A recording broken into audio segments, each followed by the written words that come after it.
गांव बड़ागढ़ के किसानों ने भारतीय राष्ट्रीय राजमार्ग पर लगाया जाम। आज बड़ा गांव के किसानों ने टोल प्लाजा से 500 मीटर की दूरी पर नेशनल हाईवे 344 पर जाम लगाया, जिसको लेकर ग्रामीणों का कहना था कि बड़ागढ़ के किसानों की जमीन नेशनल हाईवे 344 के दोनों तरफ पड़ती है और नेशनल हाईवे अथॉरिटी ने उनके आने जाने का रास्ता बंद कर दिया है। अभी उनका फसल लगाने का टाइम है और जिसको लेकर किसानों को ज्यादातर टाइम खेत में बिताना पड़ता है। जैसा कि ग्रामीणों ने बताया कि नेशनल हाईवे की क्रॉसिंग बंद होने की वजह से उनका अपने खेतों में जाने का रास्ता बंद हो चुका है और इसकी वजह से वह अपने खेतों में धान की रोपाई नहीं कर पा रहे हैं। ग्रामीणों ने आगे बताया कि कल जो ग्रामीण खेत में काम करने के लिए गए थे और नेशनल हाईवे वालों ने हाईवे क्रॉसिंग को कल बंद कर दिया, जिसकी वजह से गांव के उस तरफ के किसान हाईवे की दूसरी साइड फंस गए, जिससे परेशान होकर गांव के किसानों ने आज नेशनल हाईवे पर अथॉरिटी के वाहनों को रोकना शुरू कर दिया। इसके बाद नेशनल हाईवे अथॉरिटी के लोगों ने आकर उनको वहां से क्रॉसिंग को खोलने का आश्वासन दिया, पर जिसे ग्रामीणों ने सिरे से नकार दिया, क्योंकि ऐसा पहले भी कई बार हो चुका है और ग्रामीण इसका पक्का समाधान चाहते हैं। उनका कहना है कि उनको इसके लिए हाईवे अथॉरिटी की तरफ से हाईवे क्रॉसिंग के लिए एक पक्का रास्ता दिया जाए।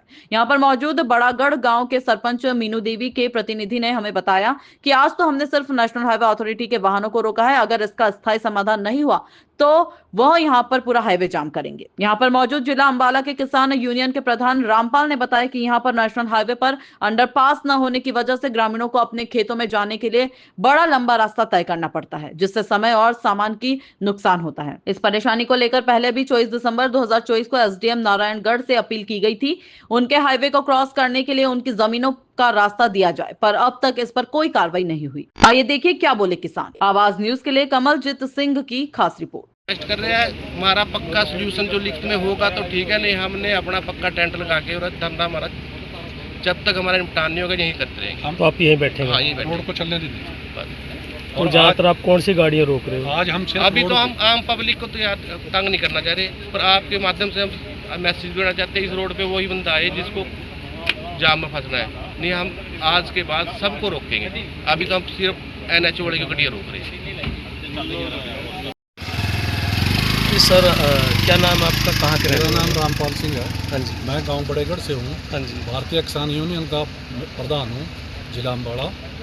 हमारा जो गांव की समस्या है, हमारे गांव की जो ज़मीन है वो जो है अभी NH 344 बना है, ये इसके दोनों साइड में है। एक साइड में 200 किले हैं, एक साइड में 300 किले हैं। रोड वालों ने जो है आज तक इसके ऊपर निकलने के लिए हमारे को 2 रास्ते एक साइड में और 2 रास्ते उतरने की दूसरी साइड में दिए हुए थे, लेकिन रात को इन्होंने क्या किया, हमारे वो दोनों साइड के रास्ते बंद करके इन्होंने टीन की सीलिंग लगा दी है और पक्का मजबूत कोई जाने के लिए रास्ता नहीं छोड़ा।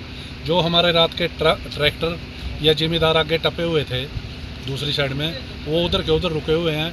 जो गांव की तरफ थे वो गांव की तरफ रुक के खड़े हो गए, ना इधर वाले इधर जा सकते ना इधर जा सकते।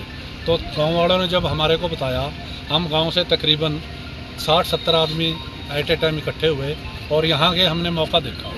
मौके पे वाकई में इन्होंने दोनों साइड में रोड के 4 सीलिंग लगा दी, मतलब बीच में 2 पेड़ लगाए हुए हैं जहाँ पर दोनों साइड में, और बड़ेगढ़ की तरफ भी और इधर बड़े गांव की तरफ भी पूरी सीलिंग कर दिया है, ताकि एक मोटरसाइकिल या खाली आदमी भी ना इधर निकल सकता है ना इधर। इसलिए हम जो आज जाम लगाया, मेन डिमांड क्या है? हमारी डिमांड है अभी ये हमारे रास्ते खोले जाएं और हमारे को दोनों साइड में जाने के लिए रास्ते दिए जाएं। अभी आपने कहीं इसके बारे में लिखत में, कहीं डीसी को, कहीं? हमने इसके बारे में लिखत हमने SDM साहब को दी थी, उसका रिसीव कॉपी भी हमारे पास है। हमारे को रोड वाले जो है 6 महीने से मिट्टी गोली दे देते हैं और कह देते हैं हम आपके रास्ते खोल लेंगे, और इन्होंने कोई हमारा रास्ता नहीं खोला। सरपंच साहब के पास यहाँ जो रिसीव किया हुआ लिखत में है, दोनों साइड में जो है हमारा आने जाने का बिल्कुल रास्ता बंद हो गया। हम प्रशासन से ही रिक्वेस्ट कर रहे हैं भी हमारे रास्ते खुलवा दिए जाएं, ताकि हमारे जो जिम्मेदार है वो आज फसल लगाने का टाइम है, अपनी फसल टाइम पे लगा सकें। नहीं तो आज हमारे को ना फसल लगाने का समय मिल जाए। जो हमारे मजदूर हैं वो खेतों में बिल्ले ही बैठे हैं। एक जो हमारा अंडरपास लगाया ना 4 गट्ठे रोड पे, क्या नाम है आपका? मैं सरपंच प्रतिनिधि हूँ जी बड़ेगढ़ से। अच्छा। तो जो हमारा अंडरपास लगाया ना जो 4 गट्ठे के रोड पे जो मेन है वो 10 फुट का है जी। आप उसकी जाके सिचुएशन देखो, उसमें ना इतना पानी खड़ा है कि उसमें ना तो जाने को, तो हमारे लिए एक नसूर बन गया। सारा पानी उसी में से जमीन में गिर रहा है जी। ठीक है जी, उसमें से कुछ भी निकल सकता है। पैदल भी बहुत दूर की बात है, मोटरसाइकिल गाड़ी तो वगैरह तो बहुत दूर की बात है जी, पैदल भी नहीं निकल सकता। और मैं इसी लिए 2 बार SDO मैडम को मिलते था पहले, तो उन्होंने आश्वासन भी दिया था, मुझे रिसीविंग भी दे रखी है जी, पर आज तक हमें बस सिवाय लारे से कुछ नहीं मिला, कोई सुनवाई नहीं है। आज सुबह में जो हमने जाम किया तो NH वाले आएंगे कि आपका रास्ता खोल देंगे, हम घर नहीं जाते उससे पहले फिर बंद कर देंगे। हम तो इस जमीन को NH वालों ने बोला कि हम खोल देंगे इसको। अब खोल आए थे जी, हमने मना किया। जब और 4 किसान इकट्ठे होते हैं, 10 खुल्लन आ जाते हैं, घर जाएंगे उसके बाद फिर ला जाएंगे। हमको तो यही काम रह जाएगा 5 साल, सारी उम्र के लिए हमारे घर रोड का फायदा क्या, हमारे लोगों को तो क्लेश हो गया जी।